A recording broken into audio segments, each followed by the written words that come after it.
Mufasa the Lion King serves as both a prequel and a sequel to one of the worst movies ever made, ever conceived. That would be the 2019 remake of The Lion King.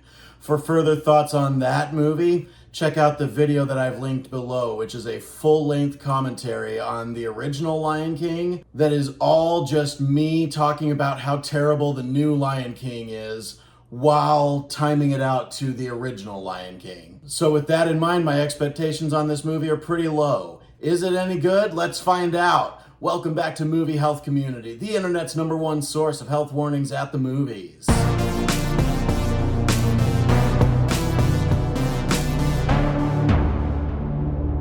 This movie is interesting because I've been seeing trailers for another movie that looks like it's written by Barry Jenkins but directed by someone else that definitely looks way more like a Barry Jenkins movie than Mufasa the Lion King does. But having seen a couple of his movies, I was excited to see what he could bring to the Disney table. But first, let's talk about if this movie's safe for photosensitive audiences. The answer is that most of the runtime is, but some of it is not. And there's really only one strobe light hazard in this movie, that's lightning.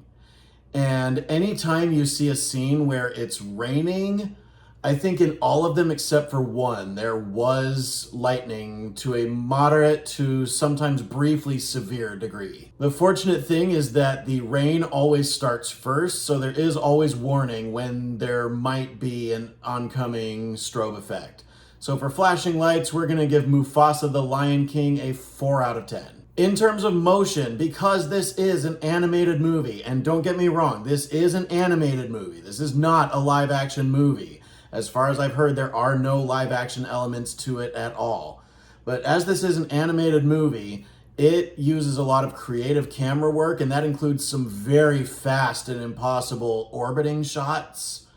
And there's a lot of action that tracks high-speed chasing. There are a few instances of that thing where it looks like the camera is mounted to someone's chest, and so their head is frozen in place while the background behind them and their body are running. That happens a few times in this movie, which this is a weird movie to see that effect in, but hey, there's something creative for that. And then there's some scenes that happen at extreme heights, just like with all previous iterations of The Lion King. I don't really have any mental health triggers for this movie, so there's that to talk about too. So now that we've talked about all the potential hazards, let's talk about if this movie is any good.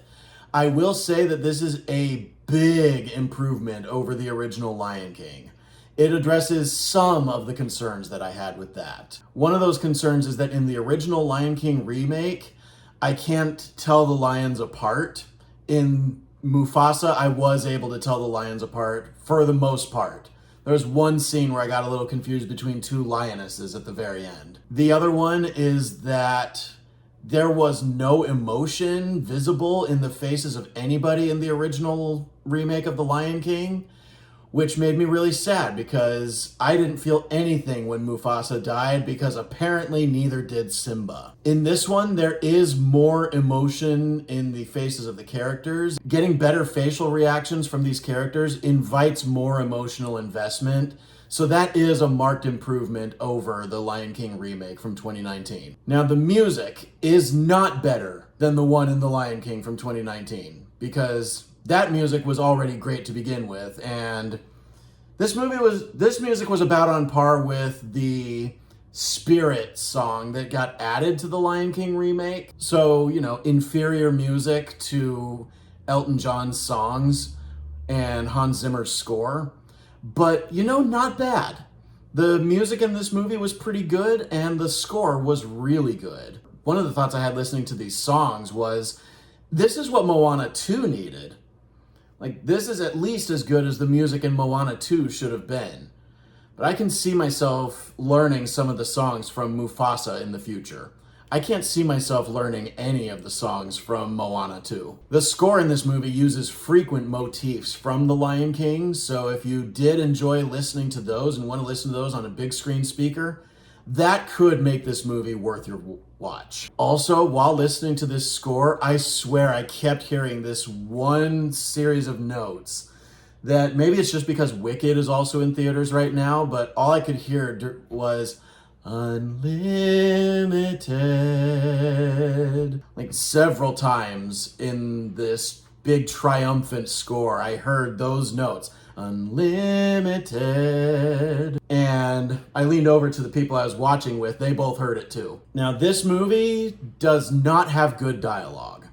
This movie has very clunky script dialogue. I'm talking the kind of clunky that nobody can make sound right, not even the best of actors like Mads Mikkelsen, who, as it turns out, is in this movie. I'm talking Star Wars prequel dialogue that is given to Ewan McGregor, for example. That's the quality of dialogue you get throughout this entire movie.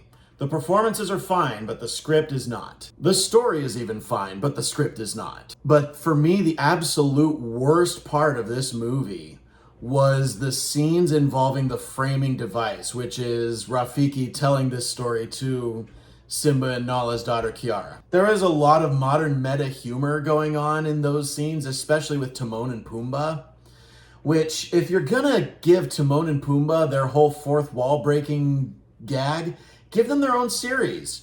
In fact, why not just remake the series Timon and Pumbaa? That was a great series. But yeah, I still don't think we're at the point where a photorealistic movie can be fully realized in CG and be convincingly photorealistic, unless it's about like robots or something. This is still an impressive experiment on making things photorealistic with CG, but I stand by the one thing that could have saved the 2019 Lion King remake, that could have carried over into Mufasa and made this truly something special.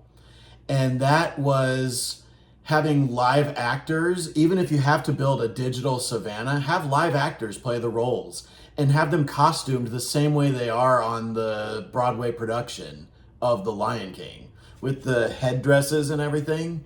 That way you can have actors give actual in-camera performances. You can actually call it a live action remake, and you get to demonstrate a lot more impressive talents in this day and age than photorealistic CG. So I wanted to keep my feelings about the 2019 Lion King out of this, but they are essential to how I feel about this movie. So that's why I got to bring it up, and why I've got to give this movie a mediocre score. I got to give this movie a solid C, just because I don't think this experiment is working. I think we should try it again in like 10 years with something that was not a good movie in the first place. Try this experiment in a few years, and if you're gonna have to do a remake about a movie with animals, do something like The Wild. Who remembers The Wild? But if you do that with photorealistic CG, maybe that'll make it better and more impressive. Oh, and one last thing on that.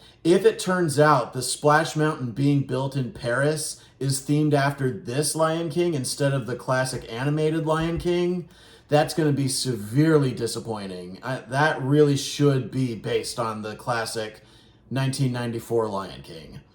Thank you so much to our readers on Tumblr and Facebook, and as always, an extra special thanks to our patrons on our Patreon page whose names are scrolling on the screen like credits right now.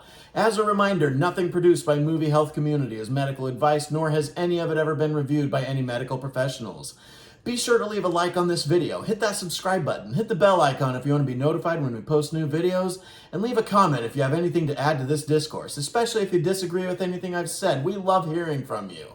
And as always, stay safe at the movies.